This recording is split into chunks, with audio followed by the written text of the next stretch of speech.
Welcome back to some new r/malicious compliance stories, where people comply to the letter, but not the spirit of a request. I hope you had a great day. Thanks for all the likes and comments on the last video. And now let's start with the first story. It's called Her Instructions. About 20 years ago, I worked as an office assistant at a small company, where we received client orders and assigned the work to freelancers. Highly skilled professionals who were well compensated. My boss was also a professional in the field, and when possible we assigned work to her. I accepted the minimum wage job because she promised that I could sometimes take on tasks as a freelancer, earning better pay, and that she would personally train me.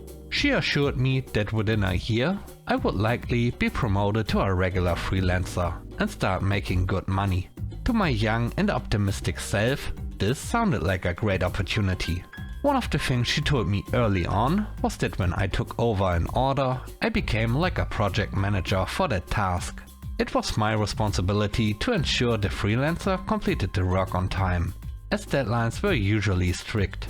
She also loved giving long lectures about how she was paying me minimum wage to use my brain and figure things out, though these lectures mostly seemed to be a way for her to boost her own ego, by reminding everyone how much smarter she was than the rest of us.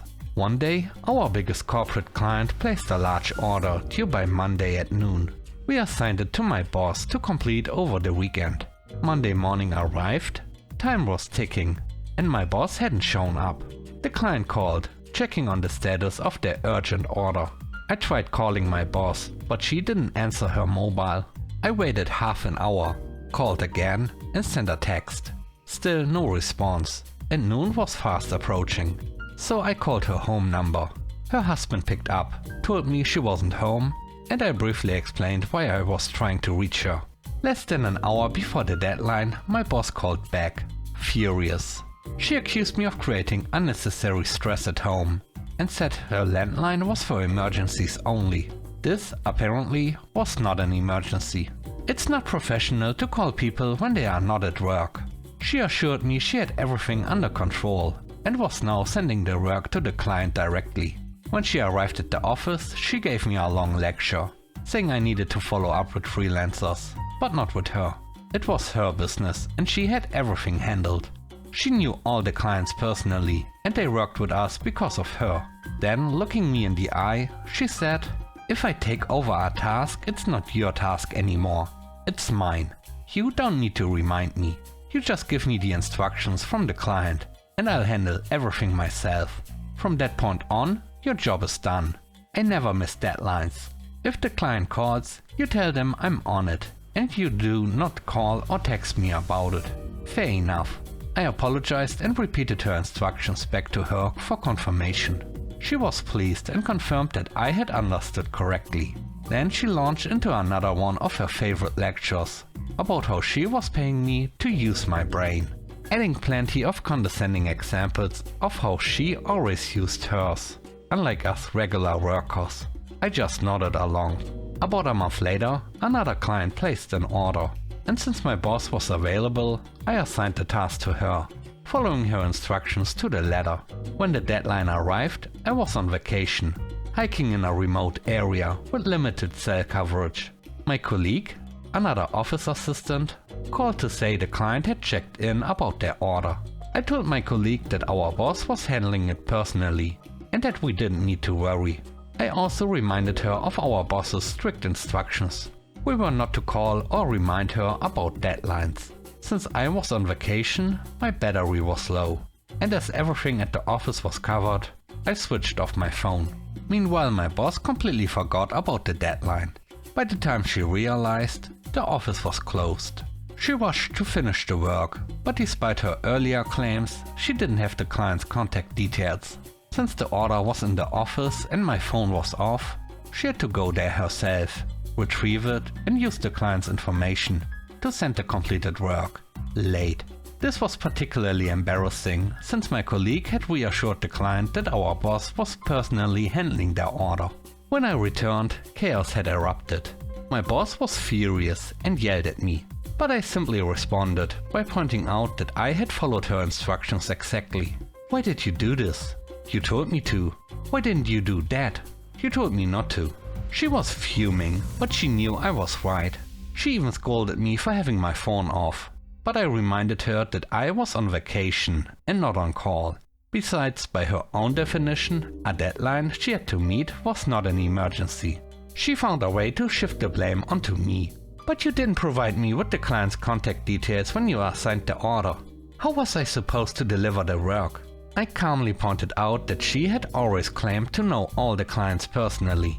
Plus, if she had used her brain, as she often reminded us to do, she would have noticed that the client's contact details were clearly printed on the letterhead of the order instructions, on every single page, top and bottom. The look on her face in that moment still makes me smile. Needless to say, I was fired. And honestly, I couldn't have been happier. Don't you just love a happy ending? The next story is called Lesson Learned. I spent most of my military service in our communications command and control center, which sounds more impressive than it really was. It was mostly emails and Excel. Our CC was relatively high in the command chain, focused on managing the operability of communication systems across the entire military. The actual work in the CC was done by enlisted soldiers, but because it was an important role, the CC was always led by an officer. At the time, I was an enlisted soldier, 3rd rank, with plenty of experience on the job. One day we got a new commander, an 01 fresh out of officer school. She had a difficult, "I'm an officer, you must respect me" attitude. I had been in the military longer than her, was older, and regularly interacted with officers of much higher ranks, so I wasn't particularly impressed. But I still tried to be professional. Our work followed a fairly straightforward procedure. If we received a report like Maintenance A starting, we usually filed it away immediately, because we were already aware of it and it didn't cause any issues. However, if a report came in saying someone dug through a fiber optic cable and an entire post lost internet connection, we would make calls to check for backup systems, find out who could fix it and when, and only after gathering all the relevant information would we notify our commander. She didn't like that procedure. She wanted to be involved in everything and assert her control.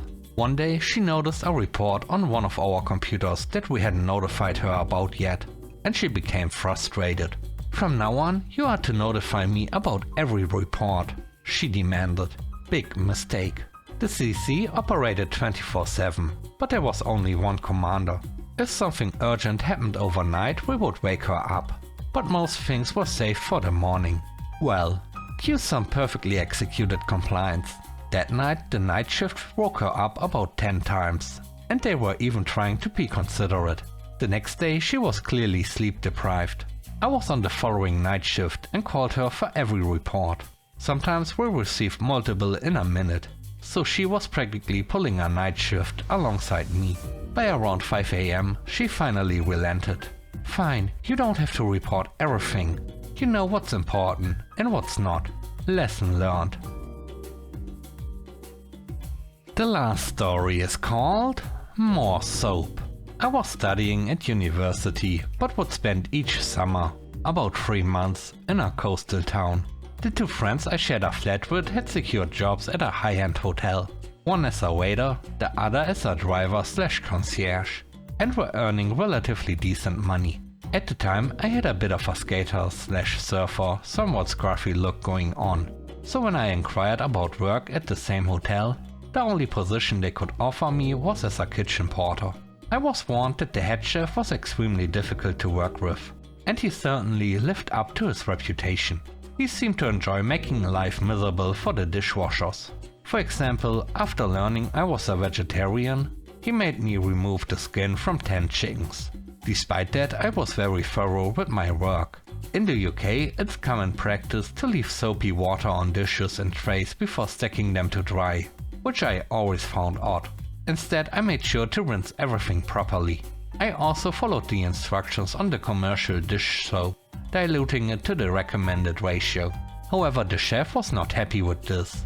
He pulled me aside, and in his deep West Country mumble said, "Hurry up, don't rinse," and use more washing up liquid.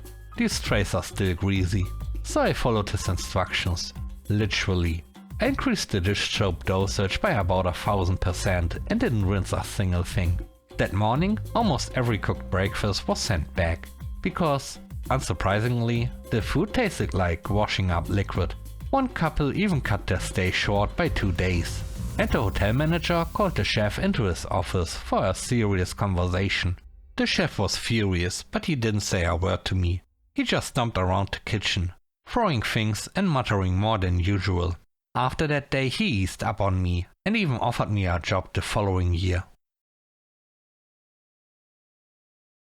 Thanks for watching the video to the end. I hope you enjoyed it. If you did, please don't forget to leave a like, comment and subscribe. And if you have time, watch another one of my videos. Also, if you want to support me further, check out the channel membership or Patreon. And now, I hope you have a great day. See you soon. Bye bye.